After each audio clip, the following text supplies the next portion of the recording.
Welcome back to the channel, guys. Well, in this video I'm going to be talking about my long-term update review on the GX. Now, I've had this bike for I think about 18 months. I've been running this around for about 18 months. I've covered 6,500 miles on it. Not a massive amount, but as you can imagine, I do have a lot of other bikes to ride and review. So 6,500 miles in 18 months. I've done a fair few mods to this, including a Lextech full system and a remap, and I've got a lot of the Suzuki accessories on this bike now, including the premium seats and tank bag, different mirrors. So basically, in this video, I'm going to tell you how I've been getting on with this bike, how I find it to live with, all the little niggles and all the little things you learn about a motorcycle when you've had it and been riding it for 18 months. So if you're interested in the Suzuki GX, then this could be the video for you. So set yourself down, make yourself comfortable, and Jopsy, roll the intro.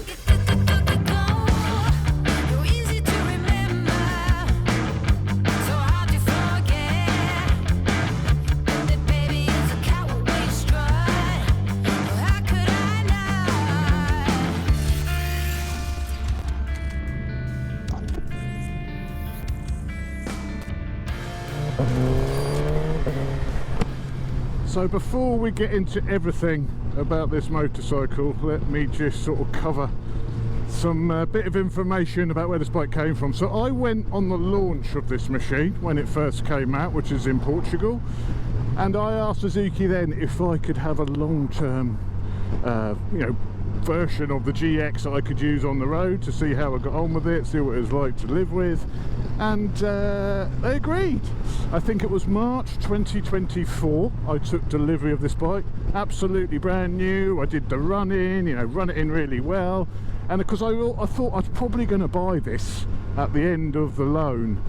So I've sort of done a lot of mods to this with the intention of purchasing this bike, and that is still my plan. I think we'll come on to a little bit of that towards the end of the video. So I had it from Suzuki, I had it 18 months, and I've covered I think around about 6,000 miles on it. So not a massive amount of miles, but certainly enough miles to sort of give you a good feedback and impressions of what this machine is like to own. And first of all, of course, it's a Suzuki. So, that 6,000 miles in 18 months, I have had absolutely zero issues. No warning lights, nothing at all. The bike has been 100% reliable. It's only had to go back to Suzuki for its first service, and then again its yearly service, so it had to have the yearly service done, and it's been faultless. Absolutely faultless. So first of all, that's like one of the best things to say about this bike. Absolutely 100% reliable, which is what you want, isn't it, on a bike like this, which is a sports tourer. You're going to cover some distance on it. If it's not a reliable machine, forget it. You've got no confidence in it. This, I've got 100% confidence in the reliability of this bike. I know it will start when I turn the key in the morning, and that's fantastic. So in that time, that 18 months, what have I got up to on the bike? Well, first of all, I did a track day. So I have also done a track day on this machine at Suzuki Live in 2024. I must have done 6 or so sessions around Cadwell Park. Absolutely brilliant. And all of the sort of the video from my intro is me sort of wheeling over the mountain at Cadwell. Absolutely, this was fantastic. Around Cadwell Park, loved it. So this bike, it's got the performance to do a track day if you wanted to, I mean, obviously it's not a sports bike, it is a sports tourer. One thing with it, it's got the electronic suspension, which is, I think, the party piece of this bike. The electronic suspension on this is absolutely fantastic. You really notice the difference when you go between the modes. I tend to run it a lot in the medium mode. There is some you can, rather than just having like the soft, medium and hard, you can go and customize. And what I've done in the hard setting, I've increased the compression and rebound damping to the maximum, and that gives it that bit of support that it's missing if you really push on. But the medium is good enough that you can sort of ride it pretty normally, push on a little bit, and it's got you covered. There's a little tiny bit of a vagueness and it lacks a little bit of feedback through the tyre would probably be my... Is there enough cyclists out today? It reminds me of the Tour de France video this one. When manufacturers are building and tuning their sports tours, you need to decide whether you want comfort or whether you want sportiness. And that's the beauty of electronic suspension. You can get both to a degree, but you have to sort of choose spring rates and stuff, whether it's going to be comfortable or you want to feel everything back from the tarmac, which is probably not ideal on a machine you want to do, you know, hours and hours in the saddle.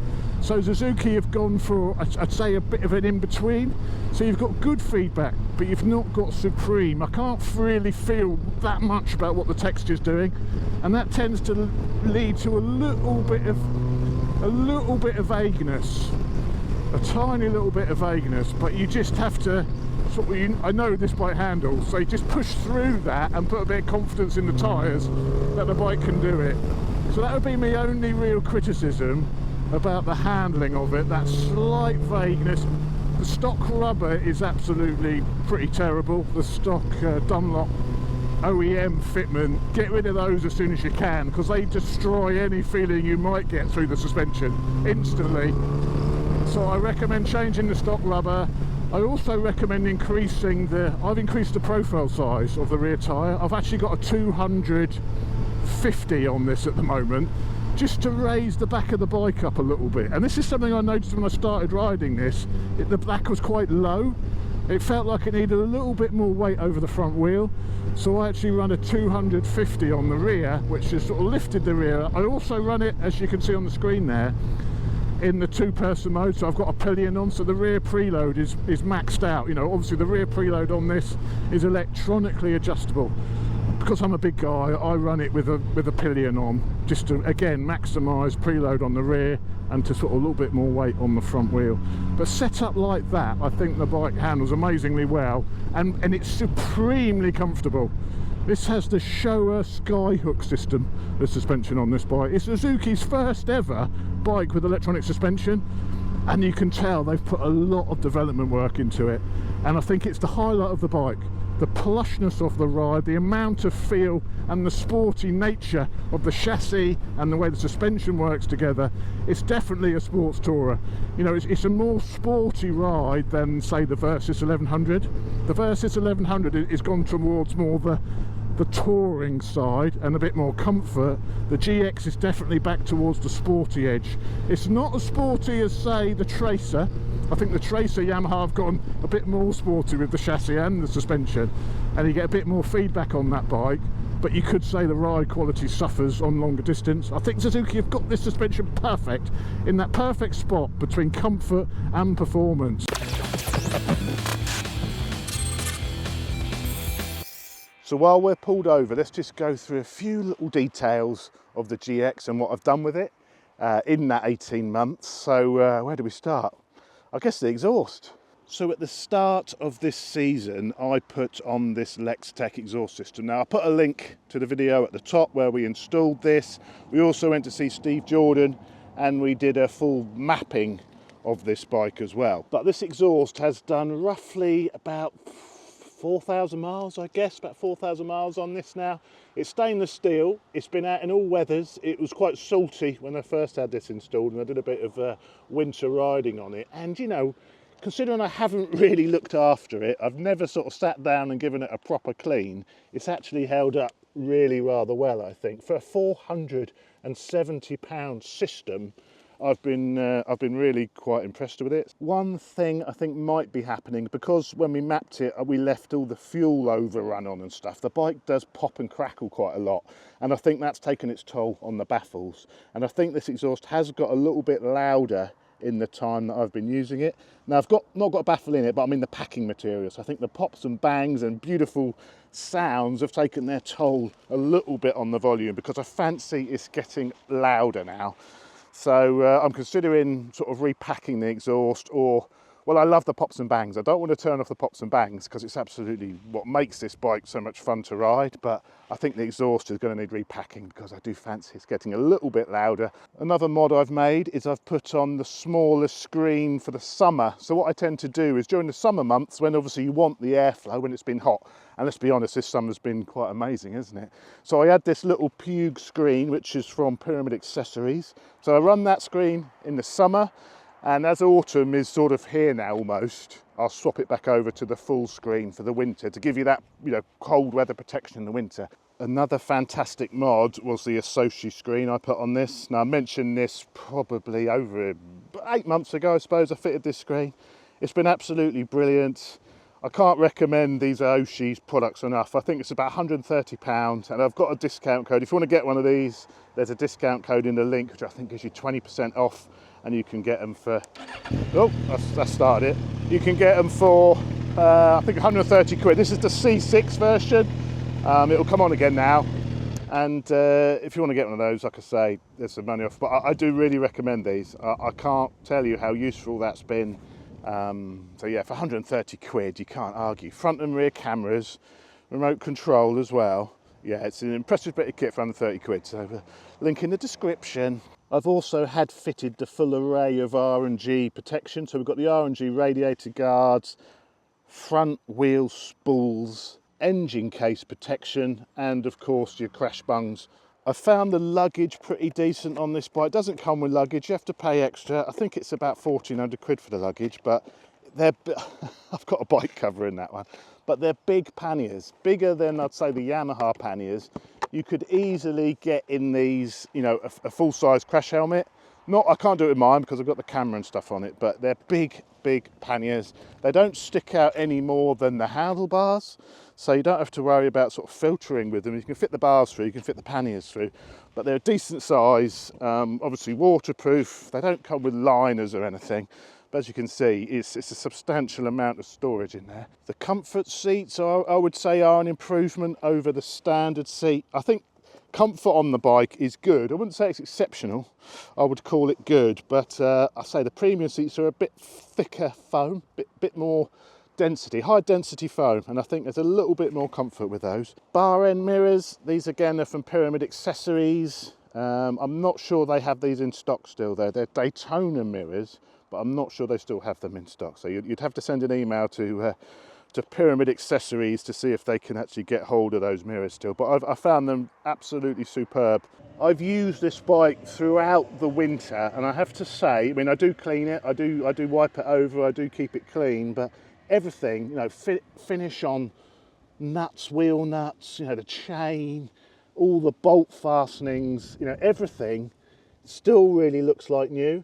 And as I say, it has been used all through the winter. So I have to say, the fit and finish, and I think quality of the fixings on the new Suzukis is actually really, really good. It's normally all the sort of brake hoses, isn't it, that suffer from a bit of salt. But as you can see, everything still looks pretty decent. Even the front disc bobbins and everything. There's no real rust here. And as I say, this bike has been out in the salty winter. And I do keep on top of the cleaning and stuff, but yeah, I've been pretty impressed with the fit and finish and all the fastenings on this bike. There's this side of the engine. As new, innit? As bloody new! When Suzuki loaned it to me, I wanted to see how far you could take this if you were to remove the cat and get rid of all the Euro 5 plus emission stuff. Because we know, you know, the BMW S1000XR puts out 170 horsepower at the crank, and this bike puts out, I think, 150 horsepower at the crank. Now I wanted to see, if I put a full system on it, if I had it mapped, could I get it to the similar power levels of the XR? And I absolutely could. So I've got a mapping video of the exhaust system with Steve Jordan up in Leatherhead, so I'll put a link to that video at the top there. And we actually got, I think it was from memory, we got about 152 horsepower at the back wheel. So that equates to around about 170 horsepower at the crank. So yes, with the mapping and the exhaust, this is now putting out XR levels of performance. And the fueling is lovely. You know, the A mode on this bike was a tiny little bit snatchy, but after the mapping I can leave it in A without any snatchiness to the throttle. Sort of instant pickup.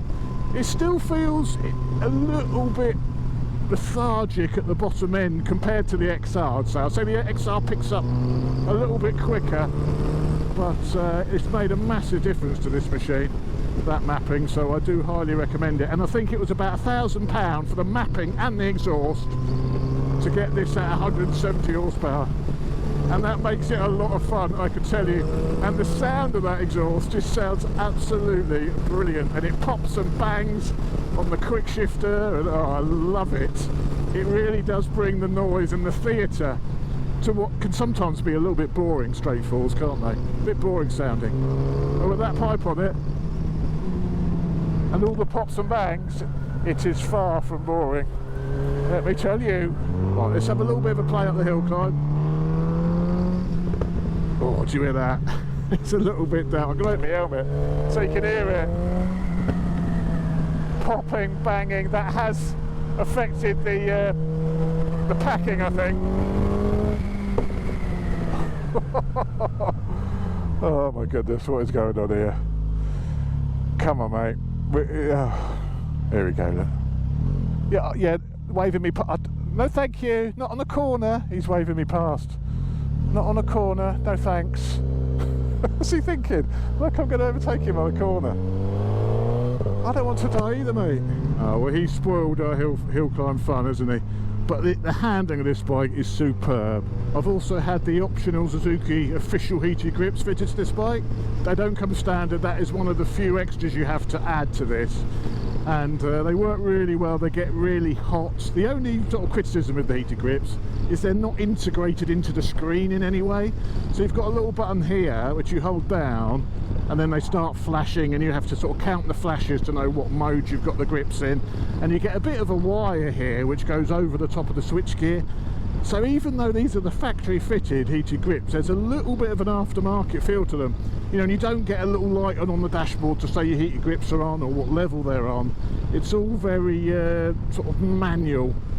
I don't really feel like factory fitted items, if I'm honest. So yeah, I'm not massively impressed, and they are very expensive as well. I'm going to turn them off again, but I think they're about £300 for the heated grip option. You could probably get some aftermarket ones which would do just as good a job and save you a few quid as well. So they work well, but there's no integration with the actual bike, which I find a little bit disappointing. While we're talking about negatives, the performance is so high on this and it feels so sporty that the front brake does feel a little bit wooden. And this is not a new thing to say about Suzuki's, but the front brake, you have to really pull it to get performance from it, and there's a very wooden feel to it. And I fancy over time, I think it may need a bit of a rebleed, because I think it's starting to feel even worse. When I first got it and I did that Cadwell Park track day, it felt fine at Cadwell Park. So I do think it's lost a little bit of its performance, and you have to give it a right old tug. And you know, I can move it a centimetre without the brakes doing anything at all. So the front brake is okay, but it's probably the weakest point of the sort of performance package. If it was the only bike I ever rode, I could sort of get used to the performance of the front brake. But because I'm swapping between other bikes all the time, this has like the weakest brakes from a lot of the bikes I try. The rear brake is very nice, so I do a lot of my braking on the rear, but the front does just feel a bit wooden, is a bit of a complaint, but that's nothing new for someone to be saying about a Suzuki, is it? I'm sure that's not the first time you've heard that. Oh, listen to that.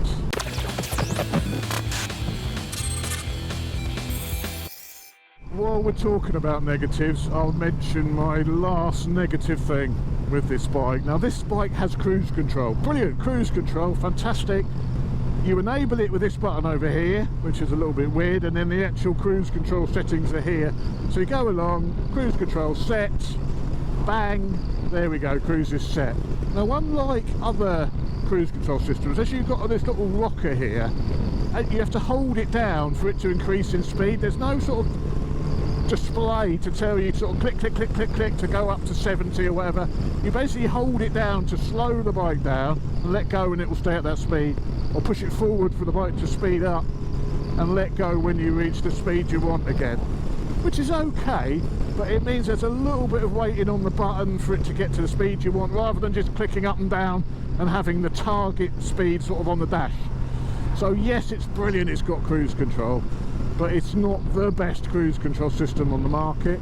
And also, if you set it at, let's say, 65 down here set, and then if I push the brake or touch the brakes and disengage it, and then I want to resume it, I press resume, and then it does come back with the actual speed you're aiming at, but that doesn't come back when you normally press the buttons, and it's a little bit lazy to get you up to that speed. There you go, it's set it now, it's going to sit us there. But if you come off the throttle a little bit and then you want to go or resume again, it slows down before it then gradually starts to accelerate. What's the pigeon? Again, this is a nitpick, I do agree, this is a nitpick, but that's the sort of thing that annoys you when you're living with a bike for 18 months, isn't it? But it's a minor thing, but the last, I think, of my negatives with this machine. I'm going to give it a little bit of Wellington so you can just hear how this thing sounds. Hold on to your hats. Front wheels up. Wheels up in second as well. This thing is fast. It is really quick. The traction control works really well. It's obviously got an IMU, so everything's lean sensitive. When it actually, the wheel comes up, it will let it come up, and depending what traction control level you're on, it's how much sort of wheelie it will allow. So the lower traction, the more of a wheelie, but you know, that you can't separate traction control from wheelie control. I can't turn off wheelie control but leave traction control on, which is a little bit of a shame. But one of the good things about this bike is when you disable the traction control, it stays off. You can turn the bike on and off and the traction control stays off. So that is a brilliant thing, that when the traction's off, it will stay off until you decide you want it back on again. A lot of people asked, you know, since I've had it mapped, what's the fuel consumption like? Well, it hasn't really made too much difference. I'd say it's made it slightly worse than what it was standard. It hasn't improved the fuel efficiency, which some people said they thought it might do. It hasn't. You're looking at about 170 to 180 miles on a full tank. The bike has a 19 litre tank, so it's a perfect, you know, it's no issues there with distance. 170, 180 miles between fill-ups. The quick shifter blipper is also really, really good on this. I mean, straight fours normally have good quick shifter blippers. This is no exception. It works really, really well on here. Up and down. It's one of the few bikes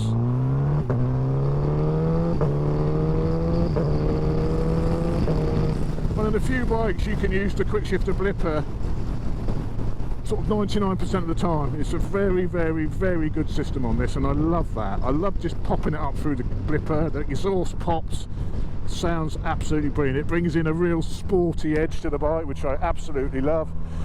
So yeah, quick shifter blipper is superb. Oh, look at that, look, she dances. She dances.